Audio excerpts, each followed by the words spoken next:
Hello, Scrabblers. Welcome to another episode of NASPA Tonight. We are now finished the fourth day of play at the North American Scrabble Players Championship. That's what I mean.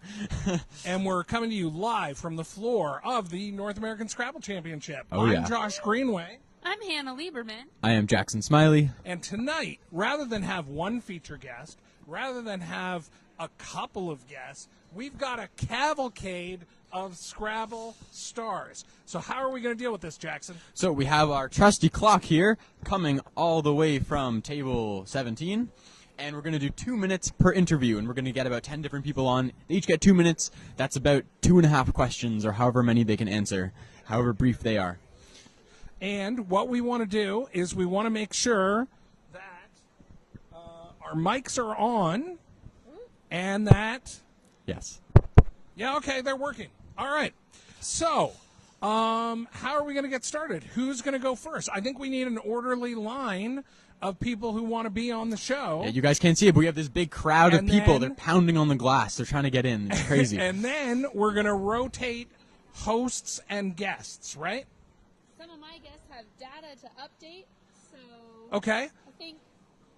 I think what we do is we do one host, two guests. okay. Sure. All right, Hannah, do you want to get started? Yeah. Take it away. Jackson, you run the clock, and I will.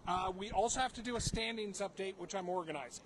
Okay. So that'll be in the middle. Well, I am definitely mic'd right now. I'm bringing on Katie Bernardina and Kristen Chu. These two wonderful ladies. I really only need one of these. You take that. Clock has started. These are two wonderful ladies. They are both data entry extraordinaire. They are working in what division? Division 2 and Division 3. And Division 3. And Division 4. Wow, running the gamut here. Okay, so tell us very quickly, because we have you. Katie, you have a husband who plays Scrabble. Have you ever thought about playing in tournaments yourself as a player? No. Tell me a little bit more. No. No, she has not. So how did you end up doing data entry? You just decided you want to be part of the community anyways?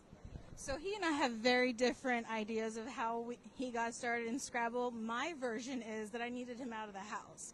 He works from home, and he's always there, and I was coming home from work, and it was just, he wanted to do things with me, and I needed some downtime. So I said, get out of the house. Go find something to do. But then it worked too well. And so now I have to tag along to Scrabble tournaments. And so actually at your house, Kacha in the Park, run by Ryan Fisher, I don't know how many years ago, maybe 6, 7 years ago. He was doing data entry and running the tournament, and I was just hanging around. He's like, hey, why don't you help me out? And I'm like, okay. So he taught me a few keystrokes, and here I am. Awesome. How about you? What is your Scrabble data entry origin story, Kristen? I have worked most nationals since 2000 in Wow. Providence. So my husband is John Chu. So The John Chu. He's almost sort of the same story, except that I do play Scrabble as well. But if I want to see my husband, I come to tournaments and I help out. So I've done word judging back when that was done by people. Wow. I've been a division assistant. I have done annotation. And this year they needed data entry, so that's what I did. Amazing. Well, I think all of us here who are playing can say we are very appreciative of your time, ladies. Thanks for coming on the show. Thank you very much. Okay. And now we are on to our next interview, hosted by Jackson. Yeah. Okay. We'll go Jim Pate. Okay. Okay, just kidding. Here, sit here, Jim. All right, sure. We're doing a one-on-one with Jim. Sorry, guys. Jim got in there. Got it. So, here's the deal. There used to be a time when Scrabble was on TV with a game show. That's it was right. hosted by Chuck Woolery. What do you want to say about that, Jim? I have an artifact, 33 years old here. Now, you can't read it, so the data entry folks made me this. What is the significance of this document, Jim? These are all anagrams, single anagrams, blank tile and 6 letters, or just the letters. Take a picture of it, see how many of them you can find. Us 5 people who were on Scrabble for that show were myself, Jim Gillett, Sam Cantamathi, Jan Cardia, and Roz Grossman. Did you in fact win $2,000 on that show? I did. And there's an alternate named Forrest Tellis. Jim Gillett won the most. He won $3,000.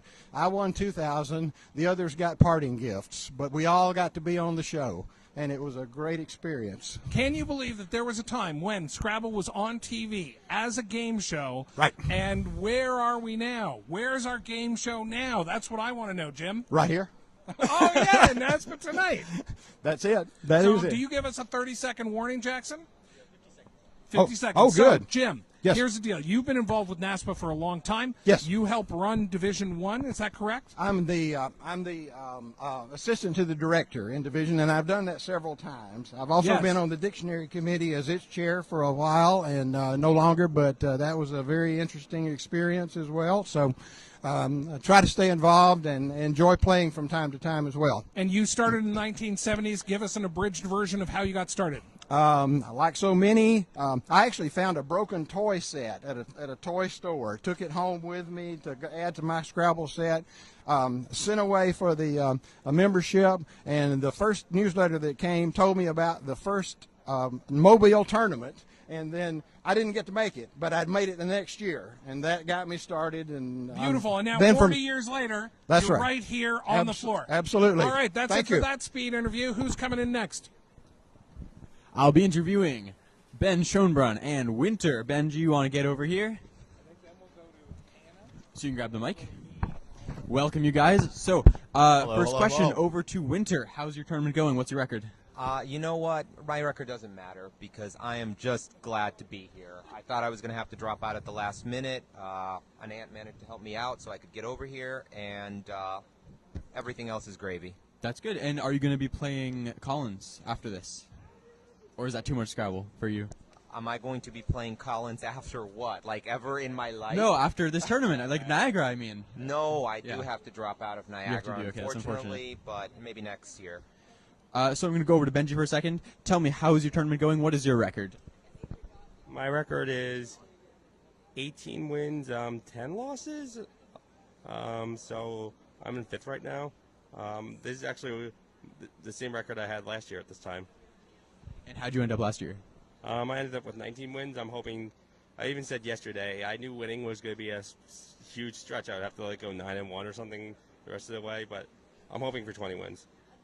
So what do you think you do differently at Nationals? Because you're just coming off Albany, which is historically your worst tournament of the year. So what do you do differently at Nationals to make you go 18-10?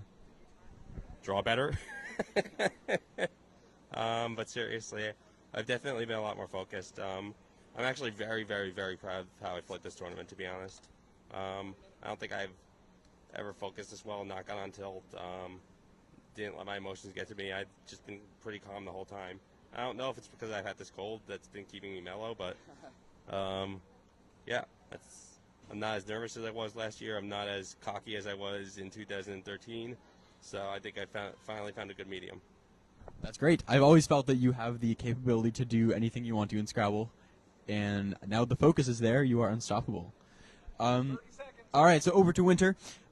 We all know that in Buffalo we have this coffee shop called Overwinter Coffee, Yes. which I haven't been to yet, but maybe tomorrow morning. Man. I'm not over winter. That's the problem. Maybe by tomorrow. So what is your best coffee experience in Buffalo so far? I think the lemon drop that I had yesterday from Overwinter was the best cup that I've had. I gave it a 7.5 out of 10. Wow, that's almost some ramen scores right there. There you go. And so you have a few seconds left. Last, I was going to ask you something. Have you been to any Starbucks in Buffalo so far this trip? Only to steal their Wi-Fi. I think so. You can't add it to your list, can you? No, I cannot. So Winter always rates things between like a 6 and an 8. I'm wondering what it would take to get like a 10 or like a 4. Kiawamururu, Kenya, natural from Sight Glass in San Francisco, 2012. That was a 9. Best cup of coffee I've ever had. Well, thank you guys very much for being on here. That's time. Thanks, Winter. Thanks, Benji. We're going to hand it over to Hannah. Okay, just when you thought I was done, turns out I'm interviewing more people. Okay, I've got Jason Keller and Rashad. Insert last name here. Miller. Rashad Miller. That was pretty easy. I probably could have figured that one out. Okay, Rashad, tell us what you do here at the tournament. Well, I am the live stream producer for the production that if you were watching now, actually, you're watching right now. So the stuff that you're watching right now, technically I'm supposed to be downstairs manning it, but I ran away and I hope it works. Hope you're actually watching me. Wow, what a gamble. It just makes the live, I was going to say live TV, the live streaming even more exciting. Live streaming, folks. Okay, Jason, how did your games go today?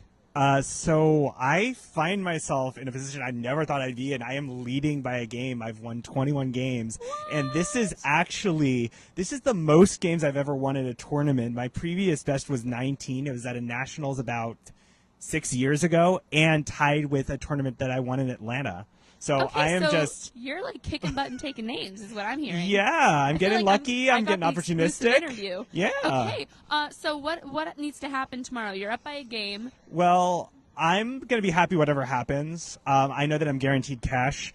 I feel like I need to win at least 2 Okay. because my spread is kind of junky, but, it's been great.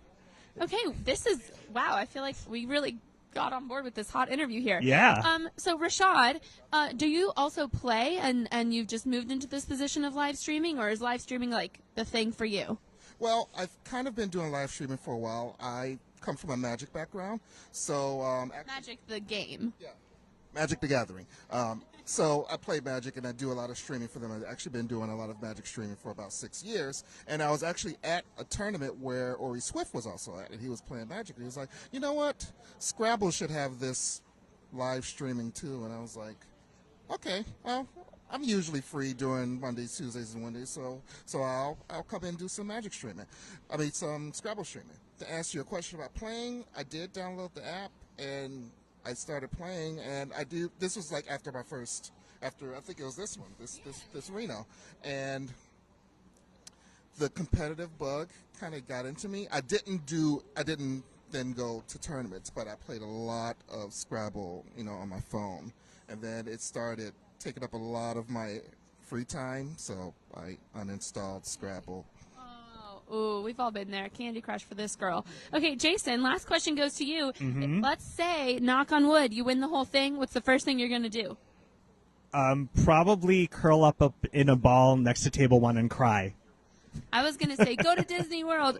Time is up, folks. Okay, next on is going to be Josh. He's going to bring us some more interviews.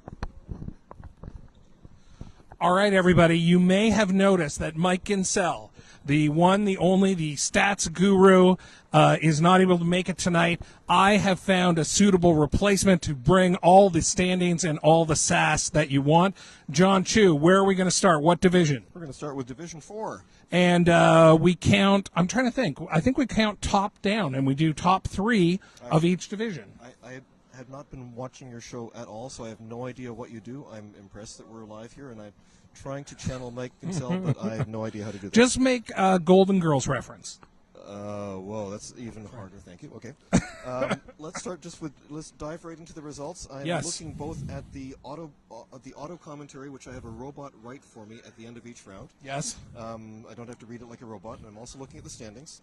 I notice that in Division 4, the top 3 players are from Class C, B, and A. That means that the top player is actually from the bottom third of the ratings. The second-ranked player is from the middle third, and the third-ranked player is actually from the top of the field. Okay, so give them to us. 1, 2, 3. How many wins? No. Have you never done a prize ceremony thing? You'd give them third. Okay, go. Fine. Third, second, first. Third place is Lucy McPhail. She's from Brantford. Local. Yep. Right, yeah. Second place is Cherish, who I understand is coming up for an Absolutely, from the wonderful Sugar Land, Texas. Right. Cherish is 3 games ahead of Lucy, so it's we've got 3 games to go. So I think she's locked first or second. And first place? First place is Amby-Okolo. Evan and Cherish are both youth players. Right. Right, and what's the win gap or spread gap between them? And Evan is 1 game ahead of Cherish at 23-5 plus 1553, and Cherish has 22-6, 2,336. So Evan is 1 game ahead, but 800 points of spread behind. So so that's going to shape up really interesting over the last 3 rounds. Let's move on quickly to number 3. We're gonna go just a little bit past 2 minutes. A little bit over. Okay. Division 3: Bruce Kramer in 3rd place, John Foltz in 2nd place, Doug Critchlow in 1st place. Doug Critchlow is from Class B. This is the 2nd quartile, not tertile, because we've got Not group. tertile. Tertile. Not Did you say turtle? tertile. Okay, just checking. John is 1.5 games behind Doug, despite his reliance presumably on Quackle during games. In Division 2. In Division 2, I remember that there was some shaking up. Oh, I was traumatized reading Division 2 standings, because it gave me flashbacks to the only nationals that I ever played in Los Only Angeles. one? You only played one? I only played in That's one. such a sad story.